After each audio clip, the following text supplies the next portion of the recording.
Good morning, good afternoon, good evening, wherever you're watching from. Welcome back to the channel. Now, in this video, we're going to be covering the green card application process. I'm also going to cover the non-immigrant visas like the F1, the K1, and the B1, B2 in a later video. But for this one, just going to be doing the green card application process. Now, there are different routes in which you can get to apply for your green card. There is employment, there's asylum, there is VAWA, like one of the stories I've told before. There's human trafficking. If you're a victim of human trafficking, you can also apply for your green card. But for this video, going to be focused mainly on the marriage-based one, which is probably the most common one of all of them. Now, what you need to know is the amount of time you've been in the US or your ability to establish a relationship prior to filing for your green card is important. For example, you can't have been in the US for a month and you say that you've already met someone, you've married, and now you're filing for a green card. That is a bit questionable. But if you can show, okay, fine, you've been here for a month, but you had a prior relationship. For example, maybe you visited the US before, you people met in a different country, you have photos showing that over time you've been able to build your relationship, and now you just came to the US and you got married. That actually does help. So typically people either do the wedding ceremonies in court or just a normal wedding ceremony in church, depending on what your preference is or what your budget is. Depending on the state or the county that you live in, you need to get a marriage license either before the same day before your wedding ceremony. You cannot have a wedding without a wedding license. Now, after you have your wedding, now you're going to receive your marriage certificate from the state, because you need your marriage certificate to file for this green card through the marriage-based route. So once you have everything sorted out, you're going to fill in several forms. I remember in a previous video, in the stories I told you, I mentioned finding someone who's reputable with filling these forms if you're not using an attorney, your own lawyer. But also there are other ways you can, if you're competent enough to do it, you can do it by yourself. It's not a must that someone else does it. You can do it by yourself and sign it off. All you have to know is the instructions. Or you can use a website. It's called Citizen Path. This is not a sponsored video. I'm just saying something that I've done before. It's a website called Citizen Path where you feed in your information and it will auto-generate all the forms with the required information. It's a very quick process. Now all you have to do is just go through the forms and ensure that everything is filled correctly. Don't just pick up the forms and mail them. Ensure that all the information is filled correctly. If there are any adjustments, you return it to them, you tell them on the email, and they're going to correct it. You're of course going to pay a certain fee. I can't remember how much it is, depending on your case and what you're filing for. So the forms that you're going to fill in this part is the form I-130, the I-485, and the I-765. But that one is not compulsory. Now, the I-130 is the one that represents your spouse, your sponsor. The 485 is for you as the immigrant who's changing your status to become a permanent resident. And the I-765 is for your work permit. So if you don't want a work permit, you don't have to fill the 765. And because of that now, it is compulsory for you to pay the fees for the I-130 and the 485 for your spouse and for yourself. The 765 is going to be free. You don't have any fees if you're filing with the 485. Now, the fees for the I-130, the one for your spouse, the citizen or the green card holder who's sponsoring you, is $535. And the one for you, the 485, which represents you as the immigrant, costs you $1,225. Now, these fees are not constant. They always being revised, always revised up every 3 years or so. So, but it's in line with, I guess, inflation. They don't do too much. I would say that. So like I said, you can use either a lawyer, you can use an independent person, you can do it yourself, you can use the website that I gave you, Citizen Path.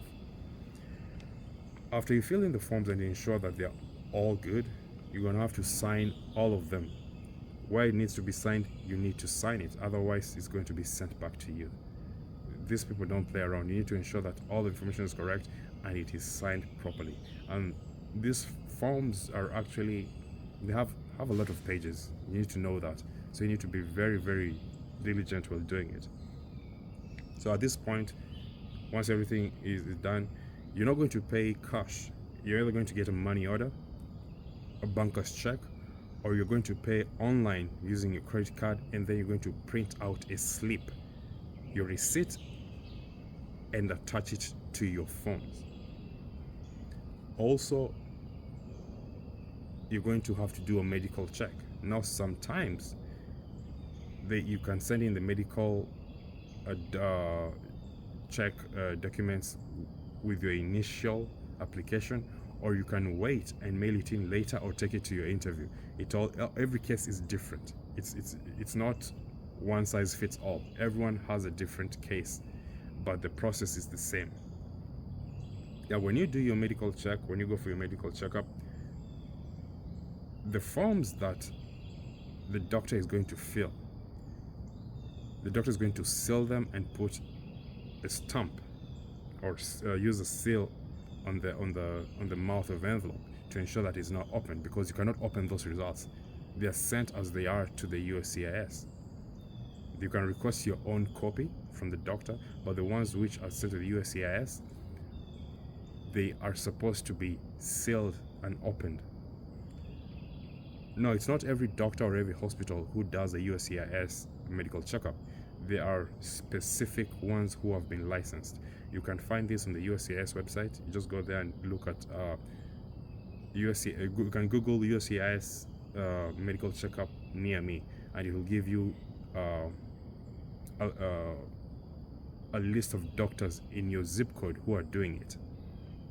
Every zip code, every county has a number of them. Typically, it costs maybe like $200 to get it done, $200 to $300 to get it done, depending on who is doing it and where you are. So after this, you compile all your documents, the I-130, the I-485, and I-765, together with medical check if you're sending it, and your payments or your receipt from the credit card payment. And you mail them to the USCIS. Now, depending on the state that you are, you're going to send it to different locations. Also, this, you find it on the USCIS website. I cannot cover all the states and where they're being sent to, but you go to the USCIS website, you will find the information that you need and where you're supposed to mail them.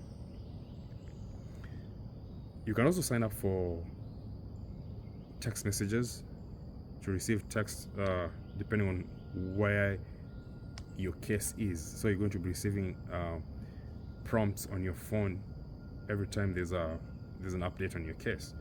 Or you can download a case tracker, USCIS case tracker from Apple Store or from the Google Store, and feed information there that's going to help you track your case. Now, typically before COVID, the timelines were set. You were almost set in stone, but after COVID, everything seemed to be going off and it's taking longer. But I'll use the original timelines. So when you send in your application, you'd receive a reply from the USCIS in about 3 weeks to a month's time. This will be them acknowledging that you received your case and giving you a tracking number for your case. Or if everything is not the way it's supposed to be, they will send back everything and tell you what to correct. And after you've corrected it, you send it back to them to process it once more. Once you receive your case tracking number, now you can put the information in the USCIS case tracker app and begin following your case. In most cases, The next step after this will be you being called for your background check, for your fingerprinting, which used to happen about 3 months after the USCIS received your case. Right now, it might have gone a bit farther, maybe I want to say maybe 5 months. It, every case is different, like I said before. So this is not, you don't come and say that, oh, you know someone who did this in 3 months even after COVID. Yes, it's still possible, but I'm saying after COVID, things just, because of the backlog in cases, things just seem to be taking much longer. After your fingerprinting is done, what people used to receive next is their work permit, which used to come at around 6 months from the filing date of your case. So it would be about 3 months after you doing your fingerprinting. Right now, it might be something maybe up to 8 months. And then after your work permit came out, you'd be called for your interview at the USCIS, which was typically a year from when you filed for your green card. Now, some people don't receive their work permit. Some people go for the interview first and then receive their work permit, or go for the interview first and then receive their green card. Some people never get their work permit. Every case is different, but the process is the same. Always remember that. The process is the same. So once you receive your temporary green card, depending on how long you've been married, if you've been married for more than 2 years, you receive your 10-year green card. If you've been married for less than 2 years, you receive your temporary green card, and then you have to apply for the 10-year green card later. So when you receive your work permit, it's important for you to start collecting your evidence. Sign up for insurance, have your name on a list because now you have a social security number, have health insurance or motor vehicle insurance, have your name on utility bills. If you have phones, you have a shared account, have a shared bank account, joint bank account for you and your spouse. These are the type of evidence that they need. And also photos showing that you are spending time with your family, spending time together, going out doing things with friends. If you're able to afford it, you're traveling around, and you need to have the tickets and the receipts from all these places. This is the type of evidence that the USCIS wants to see. If you decide to have a big wedding later, if you did a court wedding, have photos as evidence for this. These are things which help and count as evidence. Now, it's important for you to collect these things month after month, so to be able to show a progress in your relationship. Now, in the initial interview, yes, this evidence is important, but it's not as important as when you're filing for your 10-year green card. So all this information that you're collecting, you need to keep it somewhere safe and continue building on it. So by the time you're filing for a 10-year green card, after 2 years, you have a huge amount of information. Now, once you receive your temporary green card, you don't have to do anything other than collect your evidence until now it's time for your 10-year green card. Now you're going to apply for this green card about 90 days or 3 months before your 2-year green card expires. So once you send in your application, it's called the Form I-765, and this one costs $680. Once you send it in, you don't send in with evidence, you just send in the application by itself. Or you can send in the evidence if you want. Some people send in the evidence. They're going to send you a tracking number for that. Now, typically, they don't send you the card immediately. What they do is they send you an extension letter for your green card. So the green card that expires, you're not going to throw it away. You're going to have a letter from the USCIS and your expired green card, and the letter is going to say that when it's presented with that expired green card, it shows that you're a legal permanent resident just awaiting for the processing of your case. So that letter and that expired green card are very important. You need to keep them both safe, because if you lose either one of them, you do not have any status. Both of them are very important to you. Like I said, keep accumulating your documents. Now, like I said, they're going to give you an extension. Typically, it used to be 1 year or 2 years extension on your expired green card, but as of 2023 January, they're doing a 4-year extension because of the backlog of cases. Now, some marriages may not make it through the whole 2-year green card. Some are going to make it. If you don't make it through the 2-year timeline, there's no problem. There's no need to panic. You just have to show that your marriage was based on good faith, and your evidence is what is going to show that. So if you have been married for less than 2 years and you got a divorce before your temporary green card expired, have as much evidence as possible with you to show that your marriage was based on good faith. It wasn't immigration fraud. And if you've been married, you're still married during your application, that is good. All you have to do is just show up for the interview if you call you for one, or present all your evidence and show that you're still together. And like again, every case is different. Some people will be called for an interview, others will just be granted their green card.